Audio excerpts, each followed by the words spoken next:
Mesdames et messieurs, bonjour. Les épreuves du premier tour du baccalauréat général démarrent aujourd'hui. Ils seront 159 487 candidats qui vont tenter de décrocher leur premier diplôme universitaire, soit une hausse de 4 378 prétendants par rapport à l'année dernière, nous disent nos confrères du journal Sud Quotidien. Et selon l'Office du bac, les candidats sont répartis en 499 jurys et 486 centres d'examen. Et retenons avec nos confrères du journal Sud Quotidien que l'année dernière, le nombre de candidats au baccalauréat était de 155 109 répartis dans 495 jurys. Au total, quelques 77 284 candidats ont réussi au baccalauréat général de l'année 2023 à l'issue de 2 tours. Le Sénégal avait ainsi enregistré un taux de réussite de 51,54%, même s'il avait connu une légère baisse comparée à celui de l'année 2022 qui était de 51,99%,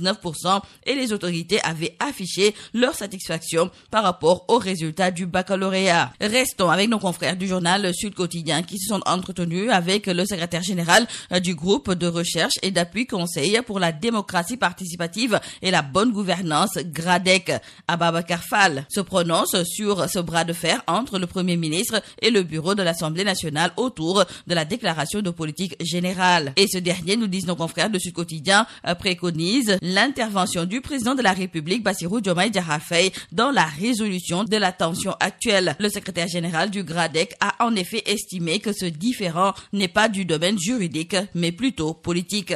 Dans le journal Le Mandat, nos confrères nous indiquent les différentes possibilités qui s'offrent au duo Diomaye-Sonko pour la dissolution de l'Assemblée nationale. Et nos confrères reviennent ainsi sur les propos de l'ancien parlementaire Théodore Chérif Monté, qui déclare que cette dissolution ne peut pas se faire avant janvier 2025. Dr Ousmane Sané, enseignant-chercheur et conseiller juridique, diplomatique, analyste sécurité et renseignement à l'Université de Paris 1, lui fait savoir que l'anniversaire des 2 ans de la 14e législature, c'est pour ce 31 juillet et non le 12 septembre, date de leur installation. D'ailleurs, nos confrères trouvent que le docteur Sané confirme même Aminata Touré. Quoi qu'il en soit, retenons avec nos confrères du journal Tribune qu'à l'Assemblée nationale, Benno va freiner Diomaye sur son élan de dissoudre l'Assemblée nationale, car une lettre sera envoyée au chef de l'État pour l'informer de la situation et ce dernier disposera de 5 jours pour donner son avis. Et nos confrères d'ajouter qu'à l'Assemblée nationale, il faut dire que l'initiative de Benno semble avoir de fortes chances de succès grâce au soutien du PDS et de Taxawu Sénégal. Parlons à présent avec nos confrères du quotidien Le Quotidien du Premier ministre Ousmane Sonko, qui a mis une équipe de 21 conseillers à la primature dans les domaines de la défense, de la sécurité, de la diplomatie,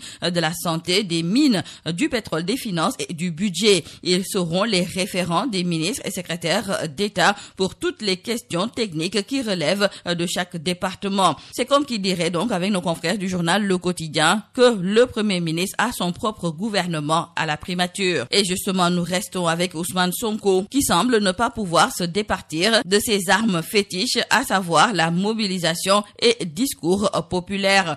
Opposant, Ousmane Sonko savait comment mobiliser les populations et comment leur parler pour servir son combat contre Macky Sall, une arme politique dont il continue d'user en tant que Premier ministre pour protéger son gouvernement et le régime. Nos confrères du journal L'Info trouvent qu'après sa mobilisation au Grand Théâtre et son discours choc sur la reddition des comptes qui avait relégué au second plan les premières critiques contre le régime, Sonko a remis ça dimanche à Colobane et Anse Bernard. Et justement concernant la plage de Anse Bernard, nos confrères du journal Direct News aimeraient bien savoir à qui on a attribué des hectares au niveau de cette plage, mais aussi au niveau de Mbour 4. Daoul Tchaoul, le chroniqueur de Direct News, trouve que les Sénégalais ont hâte de connaître la liste des principaux incriminés. Il y va de l'avenir de ce pays. En tout cas, le président de la République, Bassirou Diomaye Diakhar Faye, après sa visite inopinée sur le site de Mbour 4, s'était engagé à publier la liste des bénéficiaires de ces hectares, mais jusqu'à présent, cette liste peine à être rendue publique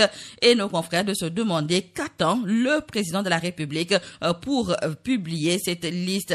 Emboîtant le pas au président de la République, Ousmane Sonko s'était lui aussi rendu à la plage de Anse Bernard ce dimanche 30 juin 2024 et sur ce point, l'ex-directeur général des domaines Mamadou Gueye et le directeur de cabinet du ministre des Finances Pape Oumar Diallo doivent s'expliquer. Parlons à présent avec nos confrères du journal critique de la situation situation qui prévaut à la RTS. Nos confrères nous parlent d'ores et déjà d'une profonde crise avec les comptes de la maison mère qui sont complètement vides. Et après que le collège des délégués de la RTS a convié ce jour tout le personnel pour dénoncer la baisse des salaires, le licenciement des contractuels, la suspension de l'accord d'entreprise, entre autres, le directeur général Pape Alé Niang, joint par nos confrères du journal Critique, assène ses vérités et rabat le caquet à ses détracteurs. Selon lui, la situation financière de la RTS est catastrophique et ne permet pas certaines largesses. Dans le journal Yoyorbi, nos confrères nous parlent également de la situation critique au niveau de la RTS avec le directeur général Pape Alé Niang qui met un terme aux folies financières de Racine Talla. Restons avec nos confrères du journal Yoyorbi qui aimeraient bien savoir que fait la ministre des Affaires étrangères concernant la situation des émigrés sénégalais en Turquie. Des centaines de Sénégalais établis à Istanbul, Ankara, Izmir, Bursa et Antalya en quête d'une vie meilleure vivent un calvaire indescriptible.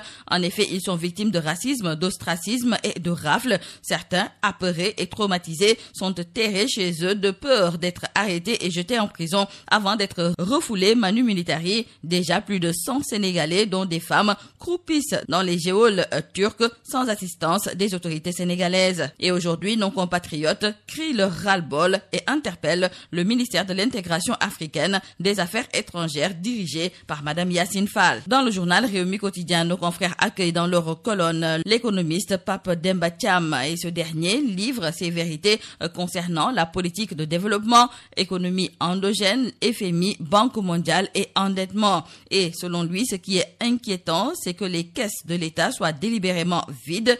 Le FMI et la Banque mondiale veulent nous empêcher d'investir dans des activités qui favorisent la transformation économique. Et il ajoutera que les assises économiques du MEDES ont donné de la matière et c'est le point de départ sectoriel entre le secteur privé et le gouvernement. Terminons par nos confrères du journal Le Soleil qui nous parle de cette course contre la montre des exportateurs concernant donc la campagne 2024 d'exportation de la mangue dans les Niayes. Et en cette période d'hivernage, souvent la pluie favorise l'éclosion des mouches de mangue et les acteurs se démultiplient pour en exporter le maximum afin d'éviter toute interception. Et à la date du 28 juin, 3500 tonnes de mangue ont déjà été exportées selon la DPV. C'est tout à vos journaux et très bonne lecture.